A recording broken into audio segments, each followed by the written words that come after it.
प्रिय विद्यार्थियों,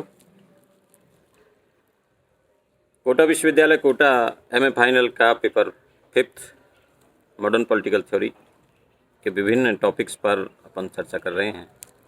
और कोरोना काल में आप लोगों के लिए ये उपलब्धि का समय है कि आप घर बैठे ही ऑनलाइन व्हाट्सएप वीडियो के ज़रिए पढ़ाई कर रहे हैं। और मुझे उम्मीद है कि आप सभी, हम जितने भी प्रोफेसर्स हैं, सबके वीडियोज़ आपके लिए डाले जा रहे हैं, PDF डाले जा रहे हैं, उन सब का आप लोग फ़ायदा उठा रहे होंगे, पढ़ रहे होंगे। और आप बुक्स भी अरेंज करें और साथ में बुक्स में पढ़िए। आज हम जिस टॉपिक की चर्चा कर रहे हैं वो है राजनीतिक आधुनिकीकरण। विद्यार्थियों, सबसे पहले हम चर्चा करेंगे राजनीतिक आधुनिकीकरण से पहले आधुनिकीकरण की। आज बहुत से परिवर्तन हमें सोसाइटी में, समाज में दिखाई दे रहे हैं और इन परिवर्तनों को हम आधुनिकीकरण की श्रेणी में रखते हैं।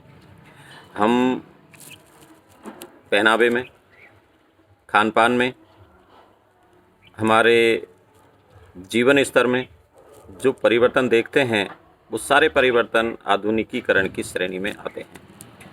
आप सब इस आधुनिकीकरण को किस तरह अपना चुके हैं इसे हम महसूस भी नहीं करते, जबकि हम आधुनिकीकरण में ढल चुके हैं। पश्चिम की ओर से एक बयार आई परिवर्तन की, औद्योगिकरण हुआ, कृषि उत्पादों में परिवर्तन हुआ, सामाजिक विचारों में परिवर्तन हुआ, धार्मिक विचारों में परिवर्तन हुआ, राजनीतिक विचारों में परिवर्तन हुआ। ये सारे के सारे परिवर्तन आधुनिकीकरण की श्रेणी में आते हैं।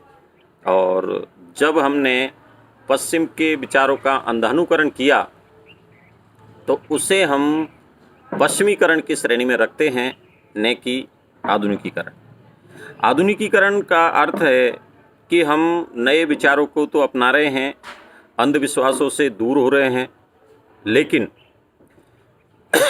हमारी जो मूल विचारधारा है, हमारी जो विरासत है, उस विरासत को हम ज्यों का त्यों अपनाए हुए हैं। हम उनमें किसी भी तरह का परिवर्तन नहीं करते हैं। और जीवन मूल्यों को, जो भारत की संस्कृति है, भारत की सभ्यता है, प्राचीन परंपरा है, उन सब को हम अपनाए हुए हैं। तो वो आधुनिकीकरण हमारा पश्चिमीकरण से भिन्न है। यूरोपीय देशों में सबसे पहले पुनर्जागरण हुआ, फिर औद्योगिकरण हुआ। परिवर्तन के वाहक उन देशों को हम मान सकते हैं, लेकिन बहुत से विद्वान हैं उनका कहना है कि हम पश्चिम के विचारों को अपनाकर ही आधुनिक नहीं कहलाना चाहते, बल्कि हम हमारी सांस्कृतिक विरासत को, सभ्यता को, जीवन मूल्यों को अपनाते हुए आधुनिकीकरण को आत्मसात करते हैं। वही आधुनिकीकरण उचित है। साथियों, आधुनिकीकरण एक प्रक्रिया है जिसका साधनों के विवेकपूर्ण प्रक्रिया से सीधा संबंध है। और यह प्रक्रिया समाज की या आधुनिक समाज की स्थापना करती है। यह एक बहुमुखी प्रक्रिया है जिसके कई आयाम हैं। इन आयामों में हम सबसे पहले लेते हैं मनोवैज्ञानिक स्तर पर। इसमें लोगों के मानकों, मूल्यों और अभिविन्यासों में परिवर्तन की अपेक्षा की जाती है।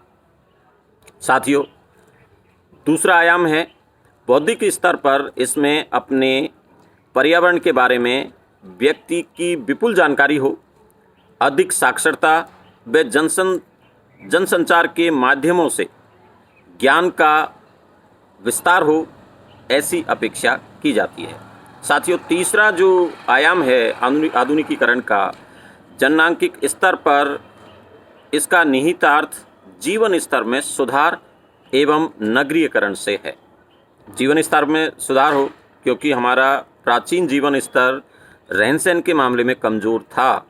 उसमें परिवर्तन तो हो, लेकिन हम हमारी मूल विरासत को, हमारी संस्कृति को नहीं छोड़ते हैं। वही आधुनिकीकरण बेस्ट है, अच्छा है।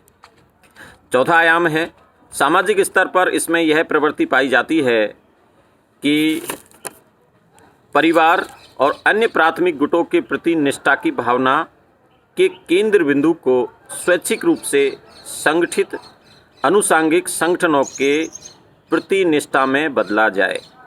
क्योंकि हमारी जो प्राचीन विरासत है, हमारा परिवार है और सामाजिक संगठन है, इन सभी संगठनों को हम बनाए रखें, उनमें अपनी निष्ठा जारी रखें।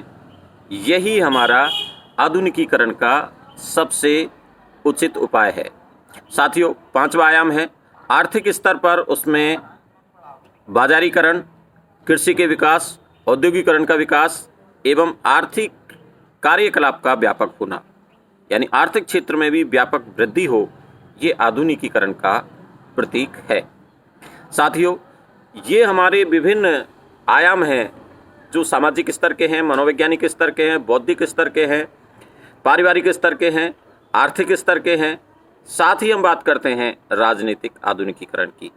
साथियों, राजनीतिक आधुनिकीकरण की परिभाषा में हम आधुनिकीकरण को एक प्रक्रिया के रूप में जानते हैं जो साधनों के विवेकपूर्ण प्रयोग पर आधारित होती है और आधुनिक समाज की स्थापना के उद्देश्य से युक्त होती है। यानी आधुनिक समाज की स्थापना इसमें प्रमुख उद्देश्य रहता है। एडवर्ड सिल्स ने समकालीन राज्यों की पश्चिम से मुक्ति की इच्छा को आधुनिकीकरण कहा है। ये अपने विद्वानों की अपनी अपनी राय है। उनमें एक विद्वान है एडवर्ड सिल्स। सिल्स का मानना है कि समकालीन राज्य द्वितीय विश्व युद्ध के आसपास जो समकालीन राज्य हैं वो पश्चिम से अपनी मुक्ति चाहते थे और इस मुक्ति को ही उन्होंने आधुनिकीकरण माना, जिसमें भारत भी शामिल है। लैटिन अमेरिका, अफ्रीका और एशियाई देशों में जो स्वतंत्रता के प्रति क्रांति हुई और स्वतंत्रता प्राप्त की, उसका आशय यही था कि हम पश्चिम से जो मुक्ति चाहते हैं उसका उद्देश्य हमारा आधुनिकीकरण है और हम आधुनिक हो गए हैं। साथियों, एडवर्ड सिल्स ने समकालीन राज्यों की पश्चिम से मुक्ति की इच्छा को आधुनिकीकरण कहा है। द्वितीय महायुद्धोत्तर चरण औपनिवेशिक साम्राज्यवादी युग की समाप्ति और लैटिन अमेरिका, एशिया, अफ्रीका तथा मध्य पूर्व में नव स्वतंत्र राज्यों के उदय का युग कहा जा सकता है। इन नवोदित राष्ट्रों में स्थिति, जनसंख्या, इतिहास, संस्कृति, धर्म आदि की बहुमुखी विभिन्नताओं के बावजूद निरंतर परिवर्तन तथा आधुनिकीकरण की एक प्रक्रिया सक्रिय है। लगभग सभी नवोदित देश अपनी परंपरागत कृषि प्रधान राजनीतिक सामाजिक संरचनाओं के स्थान पर जीवन की आधुनिक शैली की ओर उन्मुख हुए हैं। तो यही हमारा आधुनिकीकरण है, जिसमें हम चाहे आर्थिक संसाधनों की बात करें, चाहे सामाजिक परिवर्तन की बात करें या सांस्कृतिक परिवर्तन की बात करें, मनोवैज्ञानिक परिवर्तन की बात करें या बौद्धिक परिवर्तन की बात करें, जिसमें परिवर्तन तो आया है लेकिन हम हमारी संस्कृति और विरासत को बचाए रखते हुए जिस आधुनिकीकरण को अपनाते हैं वही आधुनिकीकरण है। और राजनीतिक क्षेत्र में नए विचारों को पश्चिम से मुक्ति और अपनी खुद की राजनीतिक चेतना का प्रयोग करते हुए शासन संचालित करते हैं, उसे ही राजनीतिक आधुनिकीकरण कहा गया है। धन्यवाद। इसी को अगले टॉपिक में लेंगे हम।